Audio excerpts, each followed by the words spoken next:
The house was too big now. Sarah moved through it like a ghost, trailing her fingertips along the walls, pausing in the doorways. In the silence, she could almost hear the memory of laughter, hers, Mark's, even the dog's before he passed 2 years ago. Mark came home later every night. Meetings, he said. Long hours, tight deadlines. She had believed it for months, maybe longer than she should have, but tonight, the truth sat heavy in her gut like bad food. She had seen the texts. She hadn't gone looking for them. Just a casual glance at his iPad when it pinged. Can't wait to see you again. Friday? XO. No name attached. But enough. Enough.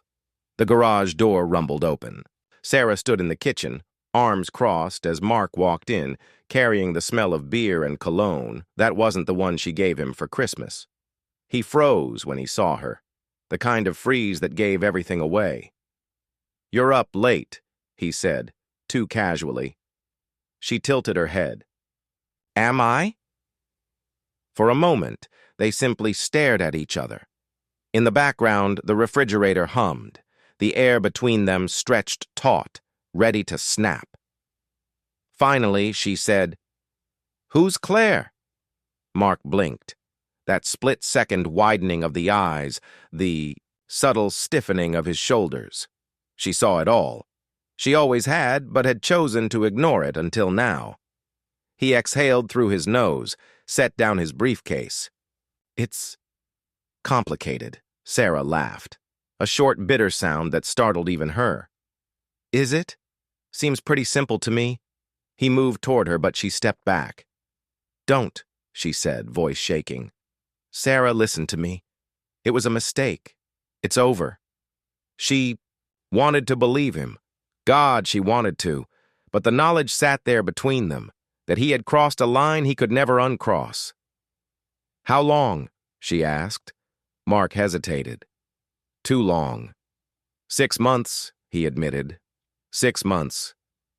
Half a year of lies whispered in their bed, of smiling across the dinner table with another woman's touch still on him. Something broke in her. Not loudly, but a small, precise snapping, like a hairline fracture. "I hired a private investigator," she said, her voice low. "I know it wasn't just once.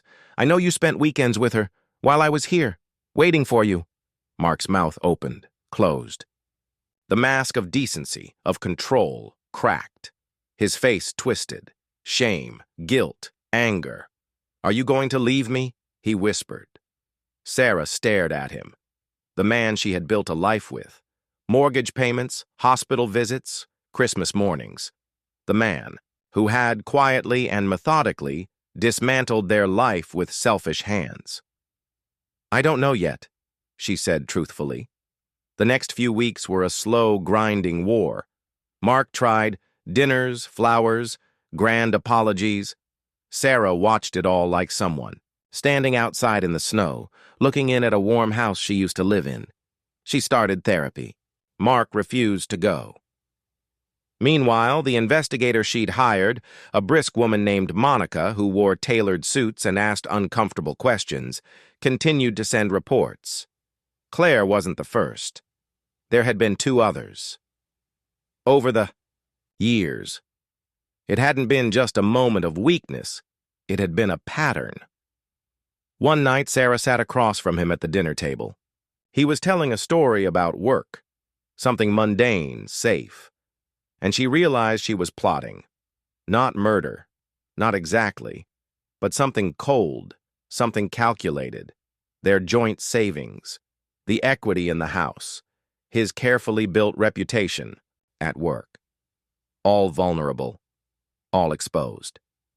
If she went public with what she knew, the financial lies that tied into the personal ones, the affair with a client's wife, Mark would lose everything. She could destroy him. And the worst part was, a part of her wanted to enter Ethan, Sarah's younger brother. Wild, brash, once a bartender, now a cop. He picked up on the tension immediately. "You can't stay with him," Ethan said one night, a beer in his hand. "You'll never trust him again. You'll tear yourself up inside." Sarah wanted to argue, to say that marriage was complicated, that forgiveness was noble. But the words stuck. She didn't believe them anymore. "What would you do?" she asked. Ethan shrugged. "I'd make him wish he never met me."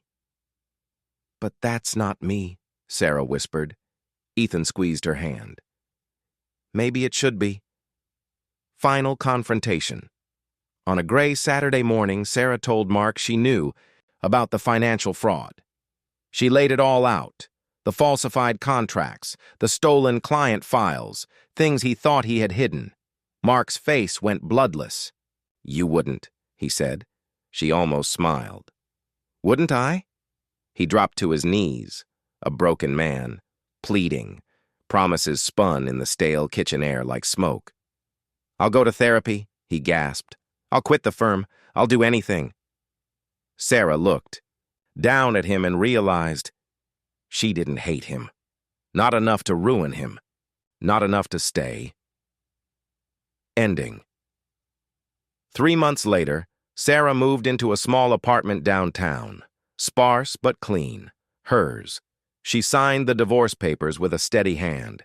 She didn't destroy him, but she didn't save him either. Mark sold the house.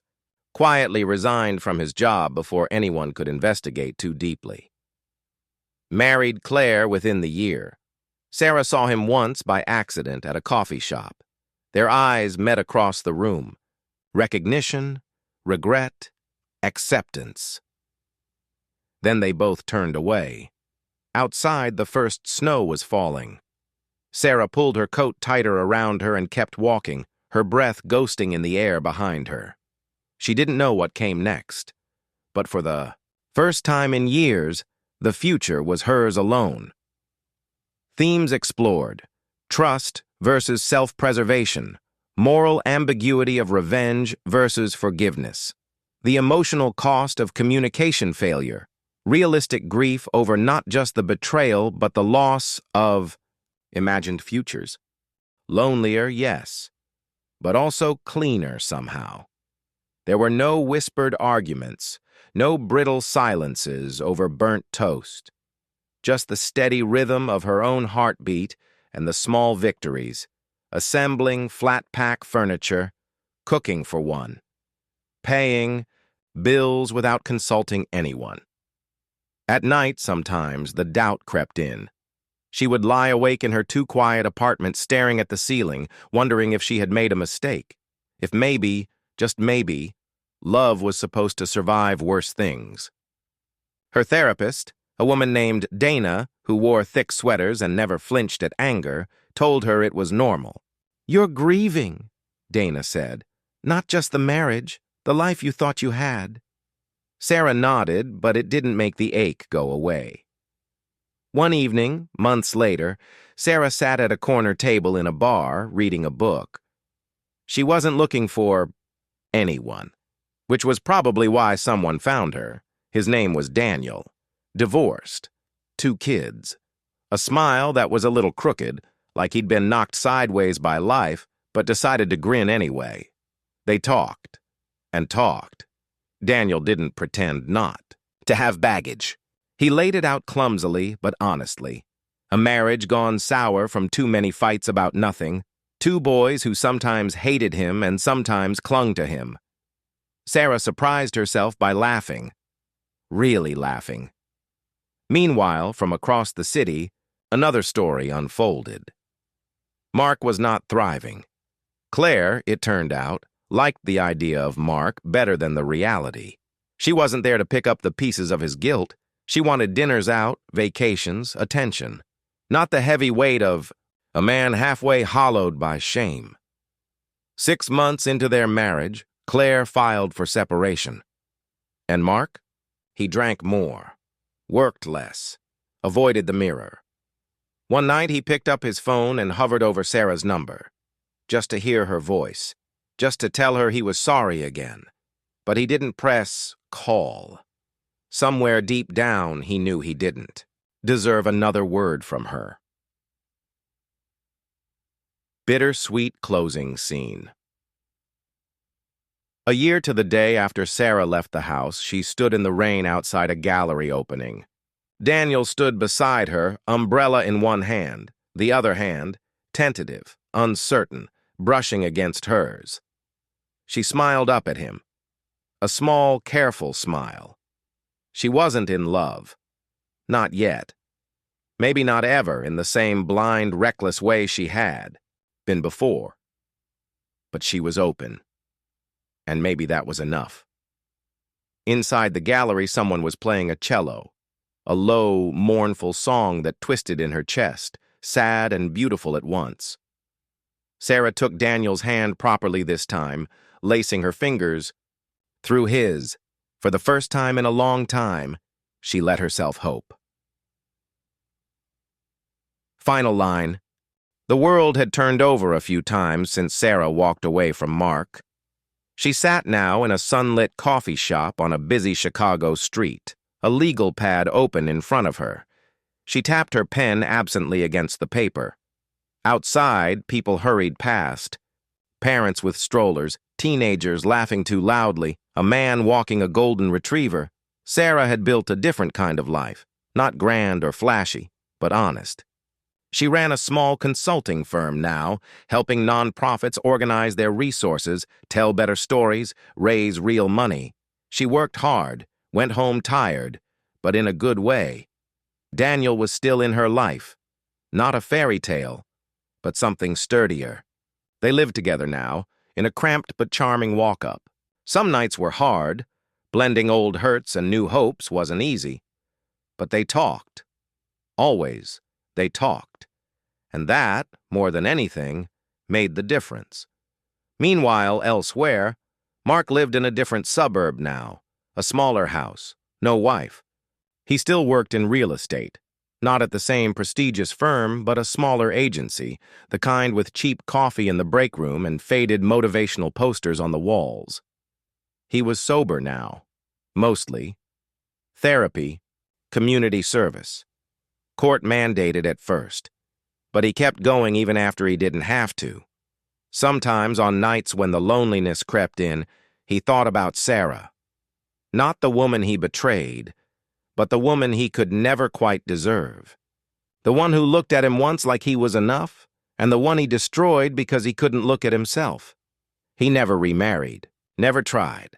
Some mistakes carve permanent scars. One last crossing. It happened by accident. Sarah and Daniel were walking through Lincoln Park one bright spring afternoon, the trees just beginning to bud, when she saw him. Mark, sitting alone on a bench. A book in his lap, unread. Their eyes met. Just for a second. Mark gave her the smallest nod, a flicker of recognition and something like apology. Not the groveling kind, not the self-pitying kind. Just acknowledgement. Sarah hesitated. Then she smiled, not out of love, out of mercy, and then she turned back to Daniel, who was waiting with a question in his eyes. She slipped her hand into his. "Everything okay?" he asked. "Yeah," Sarah said. "It is." They kept walking, the city opening wide before them. Final note. There are betrayals you never forget. Some people you never fully forgive. But you can survive. You can build something new from the wreckage. And sometimes, if you're lucky, the future you build is stronger for the scars. Mark watched Sarah walk away, hand in hand with a man who looked at her the way Mark never had, with steadiness, not hunger, with quiet admiration, not possession. He let out a breath he hadn't realized he was holding. In another life, maybe he could have been better. But the man who deserved Sarah had never existed in him, no matter how hard he had once pretended. There was no bitterness left, just a tired sort of gratitude that he had known her at all. He picked up his book again, but didn't read.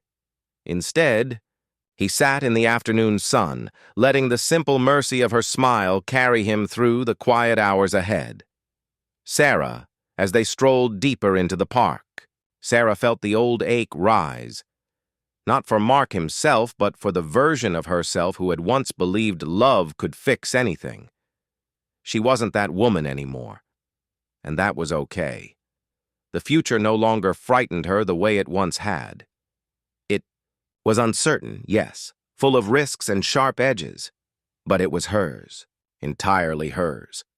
She tightened her grip on Daniel's hand, feeling the roughness of his skin against hers.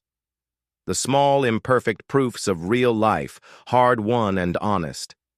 For the first time in years, Sarah smiled not out of survival, not out of defiance, but out of a quiet, genuine joy. She didn't need a perfect ending.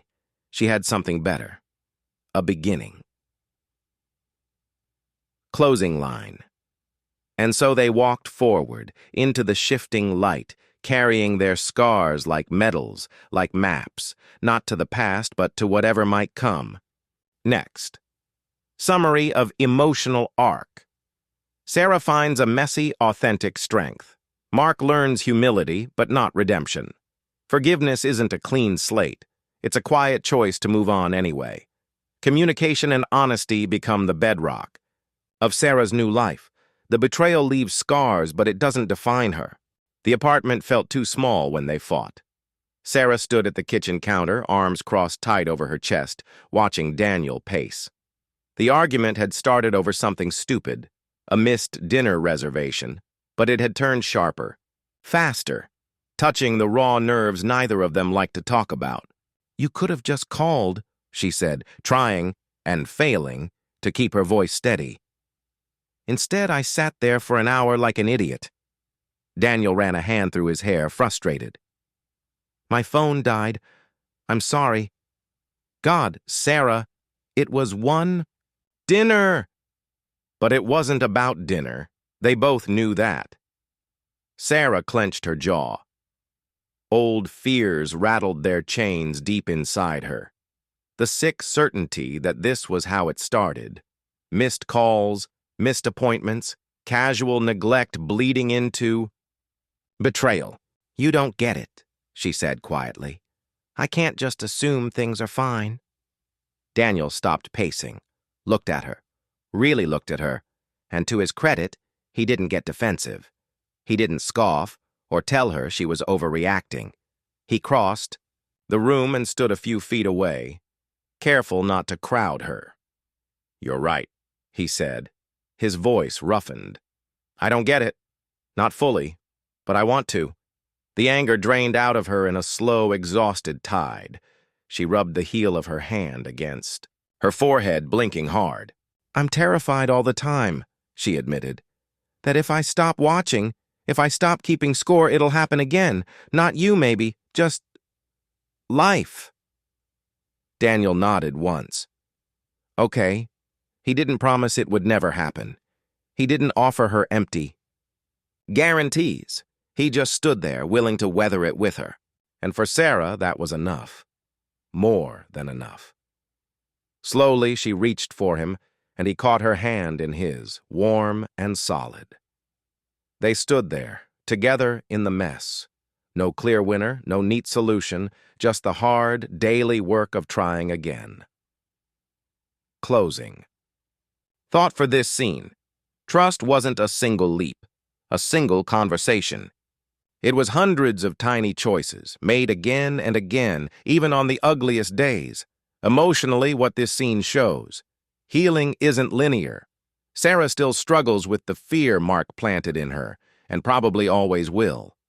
Daniel doesn't fix her, but he listens and stays, showing the kind of love that's willing to sit with discomfort, not paper over it. Communication is hard but possible, and crucial. This scene will be intimate, raw, and from Sarah's close third-person perspective.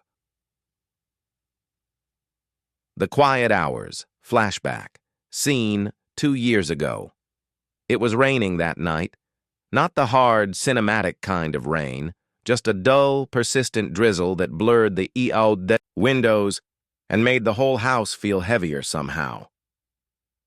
Sarah sat at the kitchen table alone, the blue glow of her laptop screen casting shadows across her face. The investigator's report lay open in front of her. Clinical, undeniable. Photos, receipts, dates, and times.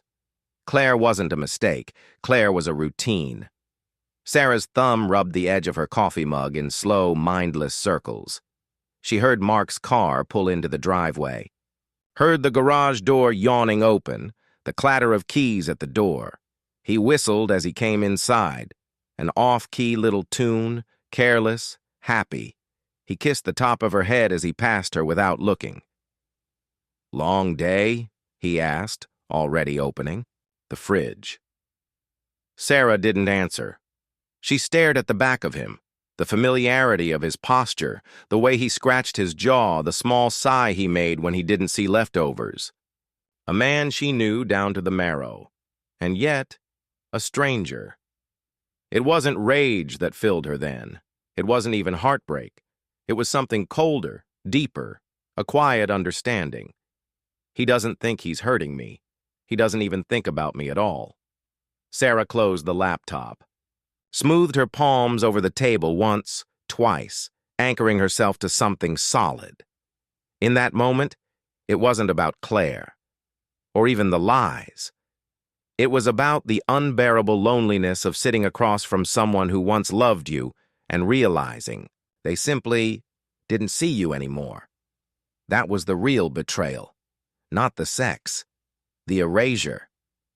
Later that night, while Mark snored gently beside her, Sarah lay wide awake, staring at the ceiling, and she made her decision.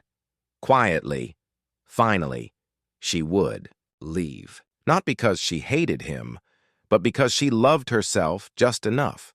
Finally, to know she deserved more than someone who had forgotten how to love her back. End of flashback. Emotional point of the scene. Sarah's decision to leave wasn't impulsive or dramatic. It was slow, painful, and deeply internal. It wasn't anger that drove her. It was grief. She chose herself quietly, in a moment where she felt most invisible. I'll keep the tone close, somber, and real. The Quiet Hours, divorce scene, 18 months ago. The conference room was sterile. Beige walls, beige carpet, beige furniture. Even the lawyer's voice sounded beige. A pen rolled slowly across the table. As Mark shifted in his chair, Sarah sat still, her hands folded neatly in her lap. Her lawyer droned on about clauses and settlements and division of assets, but it all floated above her head like distant static. Mark reached for the pen. He hesitated. Their eyes met. There it was again, that flicker of boyish regret, of helplessness, of I didn't mean for it to happen. As if betrayal were an accident, as if infidelity were a stumble, not a step. Sarah blinked, and the room dissolved around her, replaced, for a breathless instant, by the memory of that night at the kitchen table, the hum of the rain against the windows, the soft thud of the refrigerator door, the unbearable weight of invisibility. She remembered then, viscerally, wordlessly, why she was here. Not because he had slept with someone else, but because he had stopped seeing her long before he touched another body. That was the real wound. That was what would never be mended.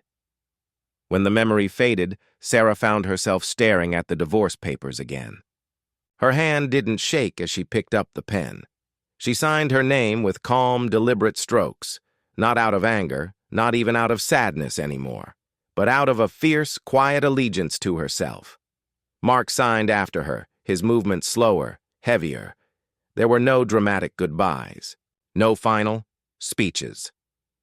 Just two people untethered, sliding out of each other's orbits, almost gently. Short inner monologue. As Sarah walks away. This is what survival looks like, Sarah thought, pushing the glass door open into the bright cold of the afternoon. Not triumphant, not clean, but mine. Narrative purpose of this scene ties the flashback into the active story, giving Sarah's decision a deep, visible root. Shows how betrayal isn't just a single act, it's a slow erasure. Over time, reinforces the theme that survival isn't about dramatic closure. It's about small, decisive acts of self-respect. Sarah. 5 years later, sunlight pooled across the hardwood floors of the small condo Sarah now owned by herself. A cup of tea steamed quietly beside her laptop, and the faint sounds of the city, buses, footsteps, the occasional burst of laughter, drifted through the open windows. She leaned back in her chair, rereading the email she had just sent. Another nonprofit client secured. Another small piece of the life she had built, brick by careful brick. Daniel's voice called from the kitchen. Something about dinner plans. She smiled, not needing to answer immediately, knowing he would wait. In the mirror across the room, she caught a glimpse of herself. Older, a little tougher around the edges, but lighter too. The kind of woman who still believed in love, but who also knew she could survive without it. She turned back to her work, the future humming gently at the edges of her mind. Not a cliff she could fall from anymore, but an open road she could walk at her own pace. Mark. 5 years later. Mark stood in front of a cheap rental duplex, keys jangling in his hand, waiting for the new tenants to arrive. His job had changed. Smaller deals, lower stakes, but sometimes the quieter days suited him. No wife waiting at home, no elaborate lies to juggle. Just the echo of his own company, which he was still learning how to live with. He flipped through the paperwork, catching sight of his reflection in the car window. Deeper lines around his mouth, hair thinner at the temples. He thought about calling Sarah sometimes, but never did. He had learned, the hard way, that some bridges weren't meant to be rebuilt. Some were meant to stay ashes. When the tenants arrived, a young couple laughing and elbowing each other, he handed them the keys with a tight smile. Watched them unlock a future he knew he would never have again. Mark drove home alone, the radio low, the city lights blinking past like so many unanswered questions, and somewhere inside the hollow places, he made a small, stubborn peace with it. Final lines of the story. There are endings that roar and crash like thunder, and then there are the quiet ones, soft as rain, steady as grief. Not every wound heals cleanly. Not every love story comes full circle. Some simply end, leaving room for something else. Something smaller, maybe. Something real. Emotional. Takeaway for the reader: life moves forward, imperfectly. Healing doesn't mean forgetting. Love matters, but self-respect matters more. Some mistakes cost more than we can pay, and living with that is its own form of redemption. Closure isn't something you're given. It's something you choose.